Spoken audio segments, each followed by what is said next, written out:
आज हम पढ़ने जा रहे हैं हिंदी साहित्य के महान लेखक मुंशी प्रेमचंद की एक बहुत ही रोचक और प्रेरणादायक कहानी परीक्षा। इस कहानी में हमें यह समझने को मिलता है कि किसी बड़े पद के लिए केवल डिग्री, विद्या या दिखावा ही जरूरी नहीं होता, बल्कि मनुष्य के अंदर दया, साहस और सच्चा चरित्र होना सबसे अधिक महत्वपूर्ण है। कहानी की शुरुआत देवगढ़ नाम की एक रियासत से होती है, जहां के दीवान सरदार सुजान सिंह बुढ़ापे के कारण अपना पद छोड़ना चाहते हैं, लेकिन राजा उनके एक शर्त रखते हैं, नया दीवान भी आपको ही ढूंढना होगा। अब सवाल यह है कि इतने सारे उम्मीदवारों में से वास्तव में योग्य व्यक्ति कौन होगा और सरदार सुजान सिंह उनकी परीक्षा किस प्रकार लेते हैं। इन्हीं रोचक घटनाओं को हम इस कहानी में सरल शब्दों और विस्तार से समझेंगे। तो आइए अब शुरू करते हैं पाठ परीक्षा।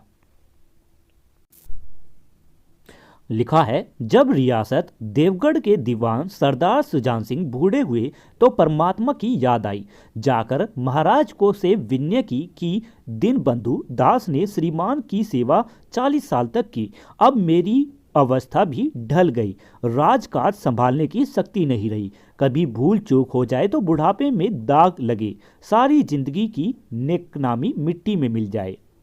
यहाँ पर रियासत का मतलब है राज्य, दीवान यानी राज्य का मुख्यमंत्री, विनय यानी नम्र निवेदन है, दीनबंधु मतलब गरीबों के दोस्त, राजकाज यानी राज्य का काम, अवस्था ढल गई यानी उम्र बढ़ गई, और नेकनामी यानी अच्छी प्रतिष्ठा। यहाँ पर इन पंक्तियों का अर्थ है कि कहानी की शुरुआत में लेखक बताते हैं कि देवगढ़ नाम की रियासत में सरदार सुजान सिंह नाम के एक दीवान थे। वे कई वर्षों से राज्य की सेवा कर रहे थे, लेकिन अब वे बूढ़े हो गए थे।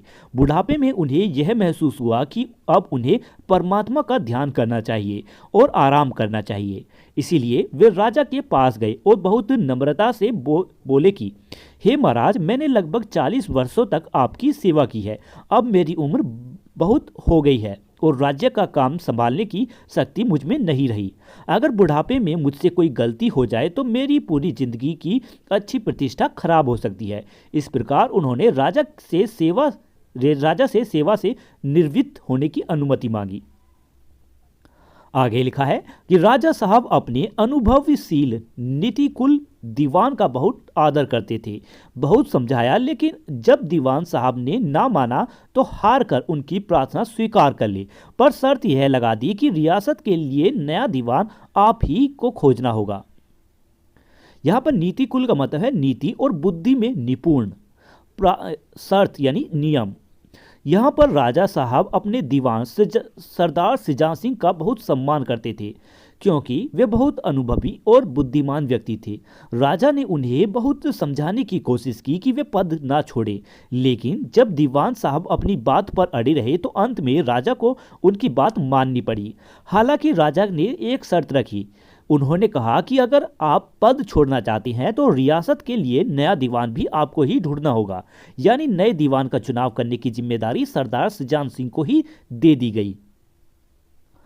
आगे लिखा है कि दूसरे दिन देश के प्रसिद्ध पत्रों में यह विज्ञापन निकला कि देवगढ़ के लिए एक सुयोग्य दीवान की जरूरत है, जो सज्जन अपने को इस पद के योग्य समझे, वे वर्तमान सरकार सुजान सिंह की सेवा में उपस्थित हो। यह जरूरी नहीं कि वे ग्रेजुएट हो, मगर हष्ट-पृष्ठ होना आवश्यक है। मंदाग्नि के मरीज को यहाँ तक कष्ट उठाने की कोई जरूरत नहीं है। यहाँ पर विज्ञापन का अर्थ है सूचना। सुयोग्य यानी योग्य या सक्षम, सज्जन यानी भले लोग, ग्रेजुएट यानी उच्च शिक्षा प्राप्त करने वाला व्यक्ति, हष्ट पृष्ठ यानी मजबूत और स्वस्थ, और मंदाग्नि यानी कमजोर पाचन शक्ति वाला व्यक्ति। इन पंक्तियों में लेखक बताते हैं कि दूसरे ही दिन देश के प्रसिद्ध अखबारों में एक विज्ञापन प्रकाशित किया गया। उस विज्ञापन में लिखा था कि देवगढ़ रियासत के लिए एक योग्य दीवान की आवश्यकता है। जो व्यक्ति सव्य को इस पद के योग्य समझते हो, वे वर्तमान दीवान सरदार सुजान सिंह के पास उपस्थित हों।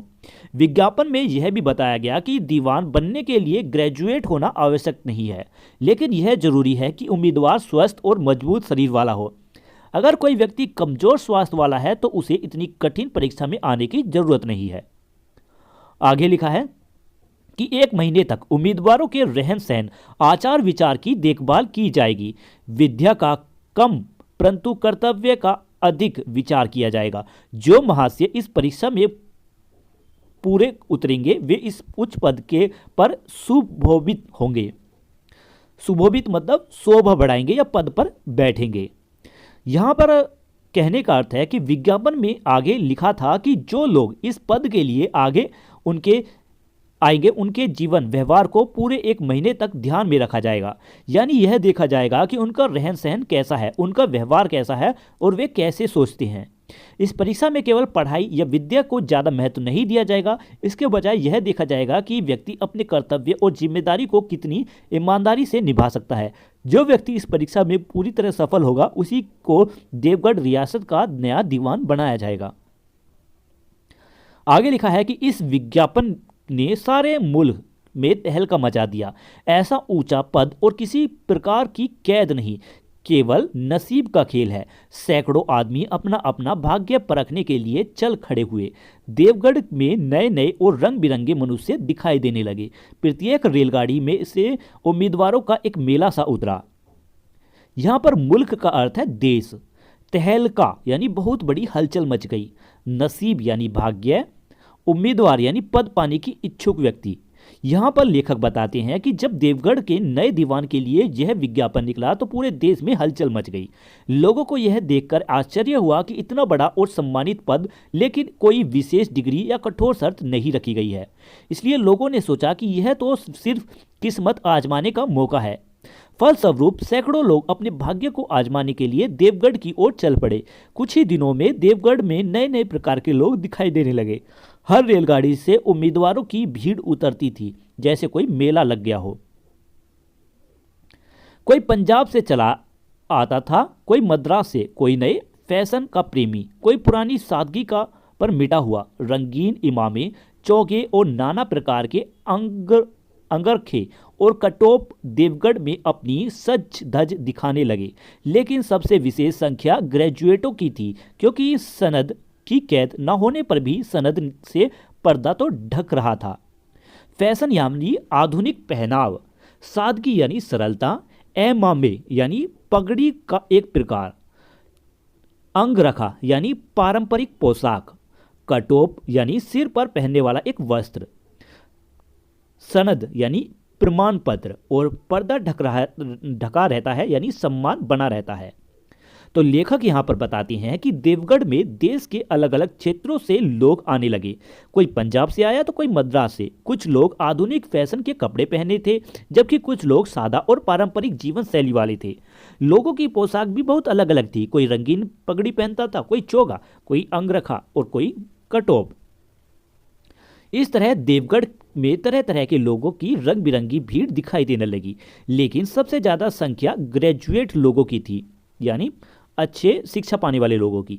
हालांकि विज्ञापन में डिग्री जरूरत नहीं थी, फिर भी लोगों को लगता था कि डिग्री होने से व्यक्ति की प्रतिष्ठा बनी रहती है।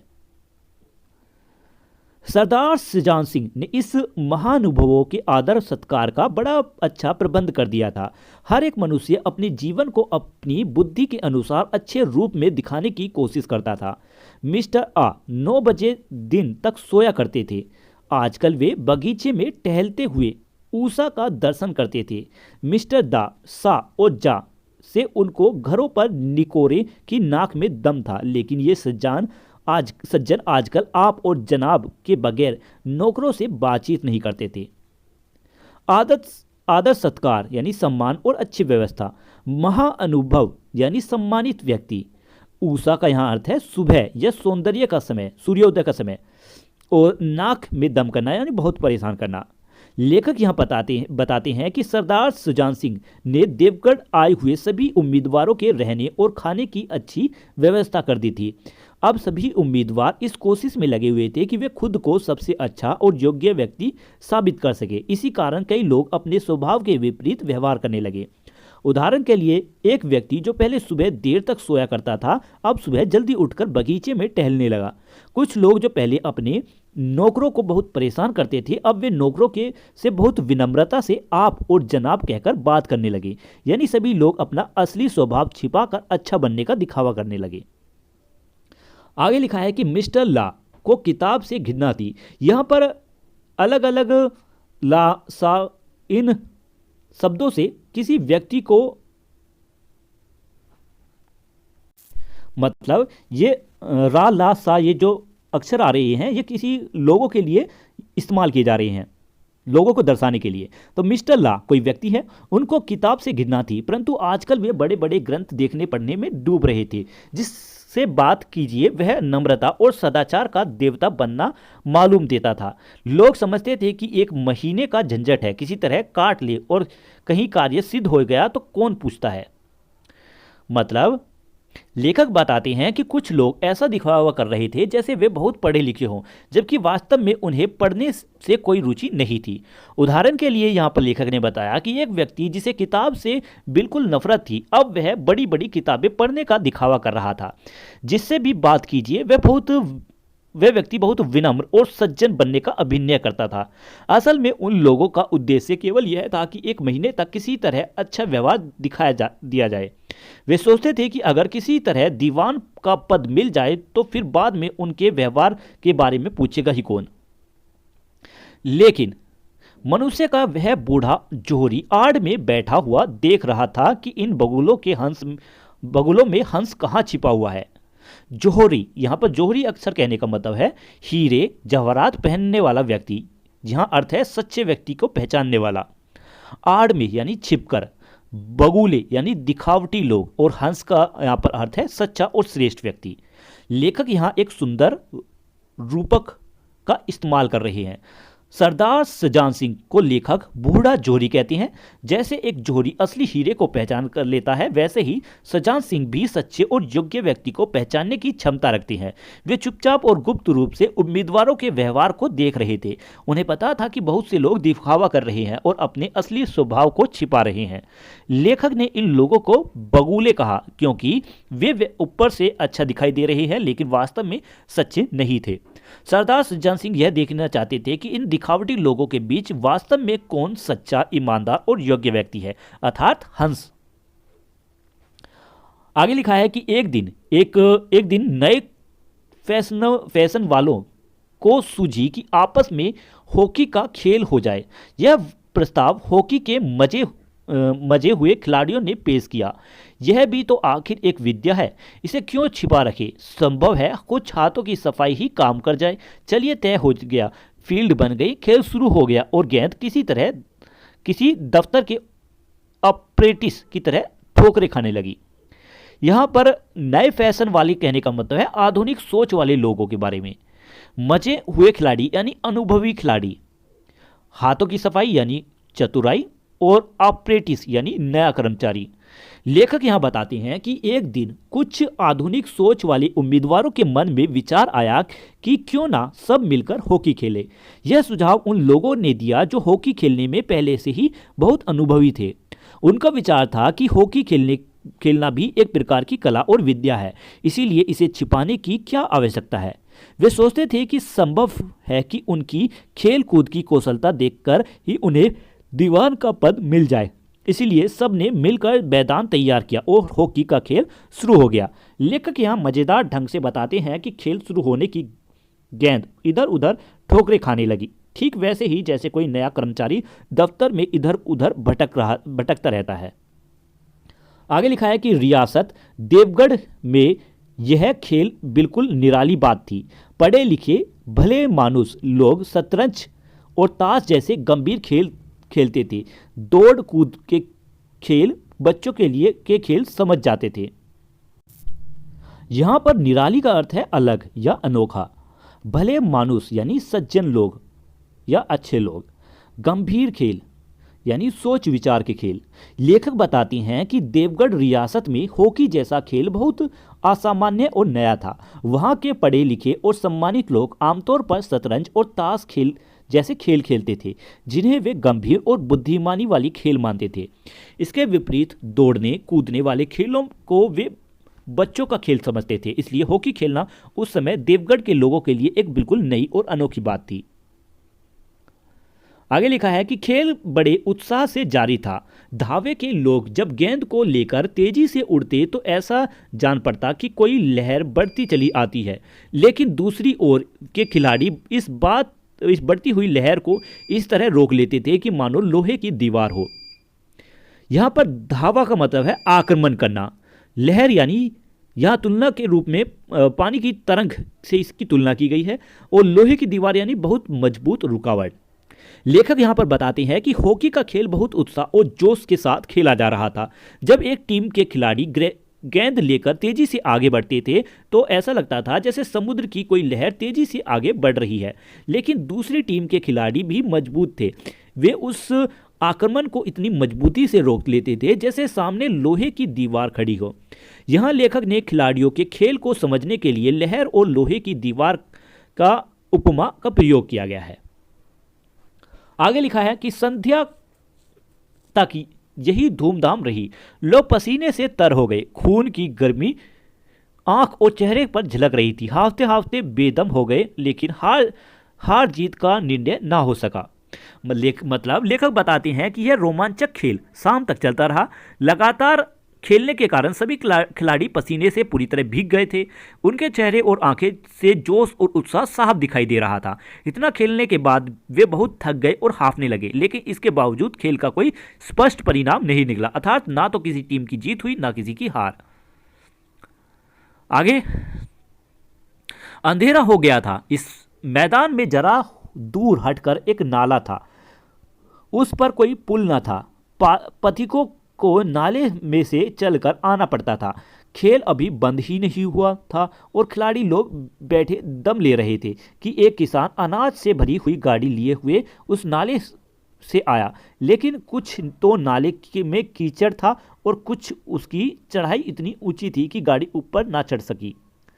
मतलब इन पंक्तियों में लेखक बताते हैं कि शाम हो चुकी थी और चारों ओर अंधेरा फैलने लगा था। खेल के मैदान के पास ही एक नाला था जिस पर कोई पुल नहीं बना था। इस कारण लोगों को नाले के अंदर से होकर उसे पार करना पड़ता था। उसी समय एक किसान अनाज से भरी हुई बैलगाड़ी लेकर उस नाले में पहुंचा, लेकिन नाले में बहुत कीचड़ था और उसकी चढ़ाई भी काफी ऊंची थी। इस कारण किसान की गाड़ी ऊपर नहीं चढ़ पा रही थी। वह कभी बैलों को ललकारता, कभी पहियों को हाथ से ढकेलता, लेकिन बोझ अधिक था और बैल कमजोर। गाड़ी ऊपर को ना चढ़ती और चढ़ती भी तो कुछ दूर चढ़कर फिर खिसकर नीचे पहुंच जाती। मतलब किसान अपनी गाड़ी को ऊपर चढ़ाने के लिए बार बार कोशिश करता था। कभी वह बैलों को जोर से पुकार कर आगे बढ़ाने के लिए कहता तो कभी खुद पहियों को हाथ से धक्का देता, लेकिन गाड़ी में बहुत अधिक अनाज भरा हुआ था और बैल भी कमजोर थे। इसी कारण गाड़ी ऊपर नहीं चढ़ पा रही थी। अगर कभी थोड़ी ऊपर चढ़ भी जाती तो फिर फिसलकर वापस नीचे आ जाती।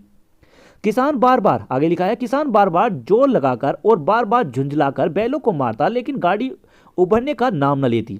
बेचारा इधर उधर निराश होकर ताकता, मगर वहां कोई सहायक नजर न आता।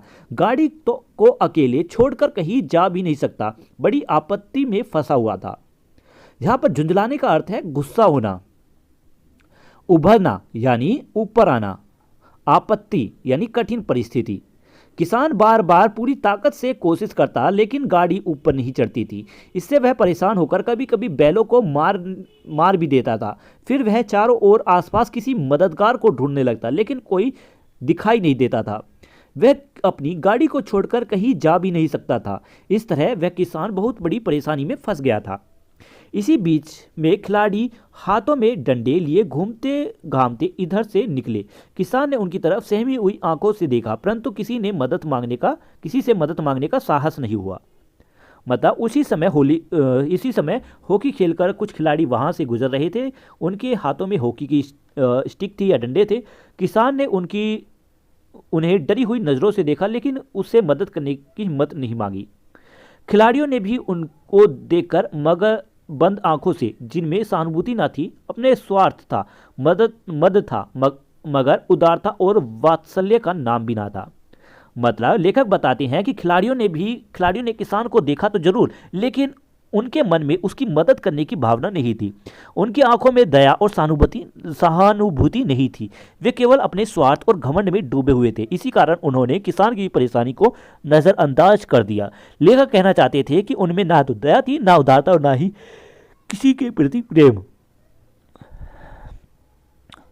अगला अनुच्छेद लिखा है, लेकिन उसी समूह में से एक ऐसा मनुष्य था जिसके हृदय में दया थी और साहस था। आज हॉकी खेलते हुए उसके पैरों में चोट लग गई थी। लंगड़ाता हुआ धीरे धीरे चलता आता था। अकस्मात उसकी निगाह गाड़ी पर पड़ी।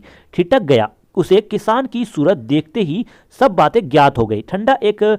डंडा एक किनारे रख दिया, कोट उतार डाला और किसान के पास जाकर बोला, मैं तुम्हारी गाड़ी निकाल दूं। यहां पर अकस्मात का मतलब है अचानक से। ठिठक गया यानी रुक गया और ज्ञात यानी पता चल गया। यहां पर लेखक बताती हैं कि उन खिलाड़ियों के बीच एक ऐसा व्यक्ति भी था जिसके दिल में दया और साहस था। हॉकी खेलते समय उसके पैरों में चोट लग गई थी, इसलिए वह लंगड़ाते हुए धीरे धीरे चल रहा था। अचानक उसकी नज़र किसान की गाड़ी पर पड़ी और वह वहीं रुक गया। किसान की हालत देखकर उसे तुरंत समझ में आ गया कि किसान किस बड़ी परेशानी में फंसा हुआ है। उसने बिना देर किए अपना डंडा और कोट एक तरफ रख दिया और किसान के पास जाकर बोला कि क्या मैं तुम्हारी गाड़ी निकालने में मदद करूं? किसान ने देखा कि एक गठे हुए बदन का लंबा आदमी सामने खड़ा था। झुककर बोला, हुजूर मैं आपसे कैसे कहूं? युवक ने कहा, मालूम होता तुम यहां बड़ी देर से फंसी हो। अच्छा, तुम गाड़ी पर जाकर बैलों को साधो, मैं पहियों को ढकेलता हूं, अभी गाड़ी ऊपर चढ़ जाएगी। मतलब किसान ने देखा कि उसके सामने एक लंबा और मजबूत युवक खड़ा था।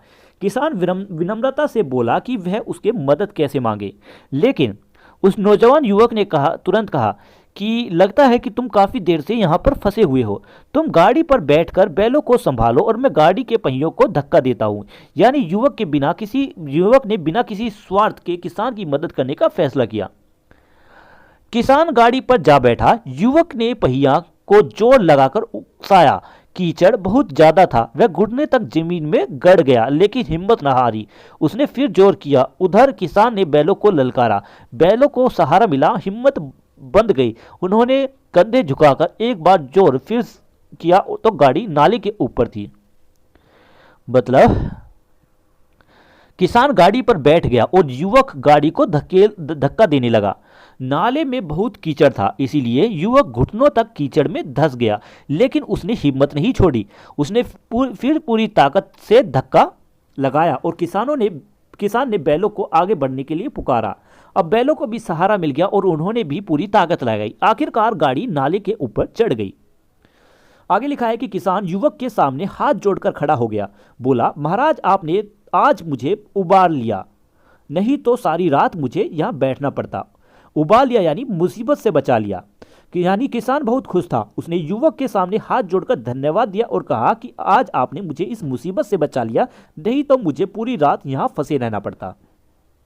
युवक ने भी हंसकर कहा, अब मुझे कुछ इनाम देते हो? किसान ने गंभीर भाव से कहा, नारायण चाहेंगे तो दीवानी आपको ही मिलेगी। नारायण यानी यहाँ पर अर्थ नारायण से भगवान का। मतलब युवक ने मजाक में कहा कि अब मुझे क्या आपसे कोई इनाम मिलेगा? तो इस पर किसान ने भी गंभीर होकर उसे आशीर्वाद देते हुए कहा, अगर भगवान चाहेंगे तो दीवान का पद आपको ही मिलेगा। यह सुनकर युवक थोड़ा आश्चर्य में पड़ गया। युवक ने किसान की तरफ गौर से देखा। उसके मन में एक संदेह हुआ, क्या यह सुजान सिंह तो नहीं है?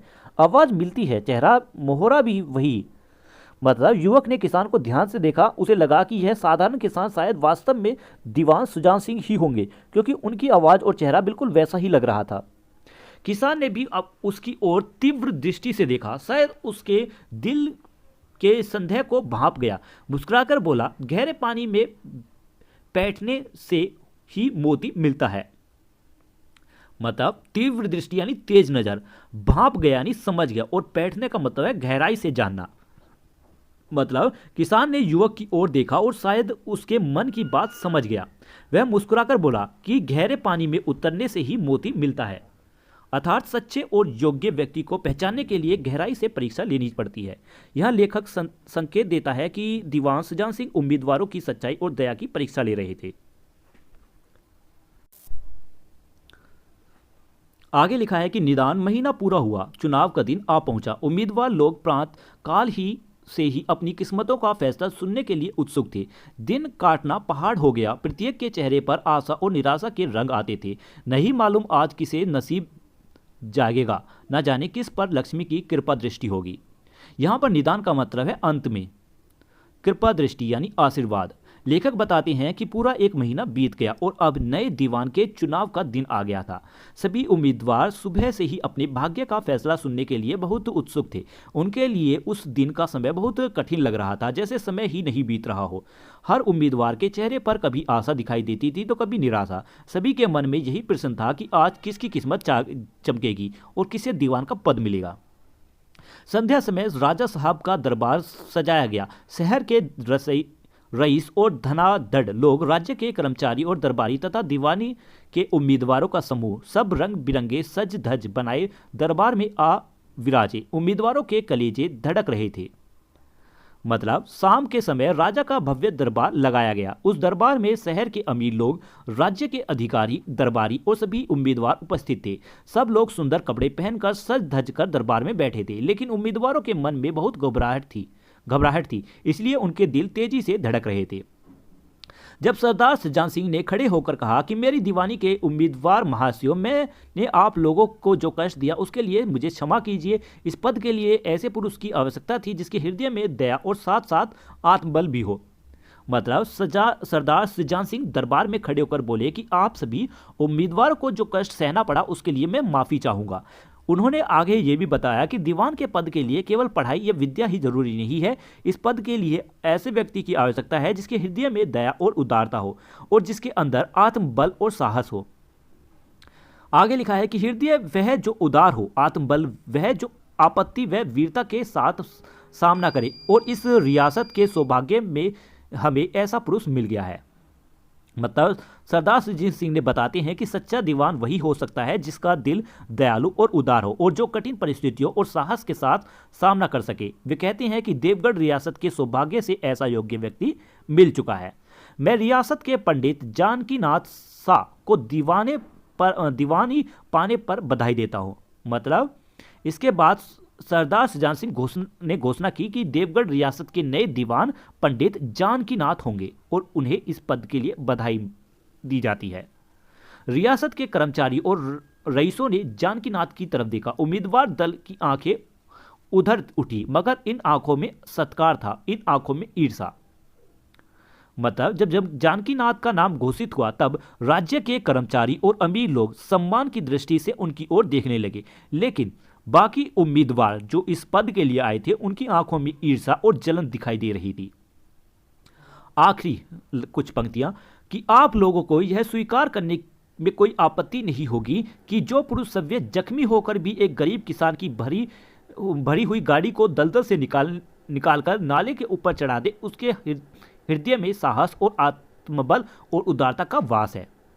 मतलब सरदार सुजान सिंह ने बताया कि उन्होंने उम्मीदवारों की परीक्षा एक विशेष घटना के माध्यम से ली थी। उन्होंने कहा कि जो व्यक्ति खुद घायल होने के बावजूद एक गरीब किसान की गाड़ी को दलदल से निकालने में मदद करता है, वही वास्तव में दयालु, साहसी और उदार होता है। इसलिए जानकीनाथ को ही इस पद के लिए योग्य व्यक्ति माना गया। मतलब इस कहानी से हमें यह शिक्षा मिलती है कि सच्ची महानता दया और सेवा भावना में होती है। केवल दिखावा या विद्या से नहीं, बल्कि अच्छे कर्म और उदारता से ही मनुष्य महान बनता है। सच्चा नेता वही होता है जो दूसरों की मदद करने के लिए हमेशा तैयार रहे। तो ये कहानी लिखी है प्रेमचंद लेखक द्वारा। प्रेमचंद जो हिंदी साहित्य के महान कथाकार थे और उन्होंने समाज की सच्चाई और मानवता को अपनी कहानियों से बहुत प्रभावशाली ढंग से प्रस्तुत किया है। तो आज की ये पार्ट यहीं पर ख़त्म होता है। वीडियो कैसी लगी है इस बारे में कमेंट में लिखकर जरूर बताएं। मिलते हैं नेक्स्ट वीडियो में, तब तक के लिए बाय बाय।